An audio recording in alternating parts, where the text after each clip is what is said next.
Som študentom projektovania pozemných stavieb tu na fakulte STU v Bratislave. Bol som súčasťou týmu Dynamik na projekte Aupark.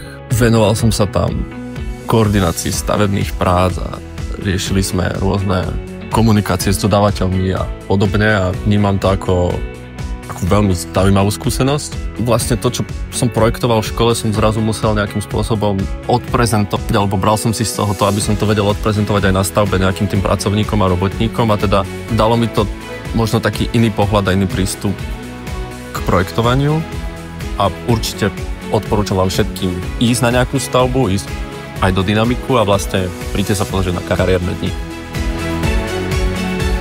Ja hodnotím spoluprácu s mojimi stážistami na môjom najposlednom projekte Aupark veľmi pozitívne.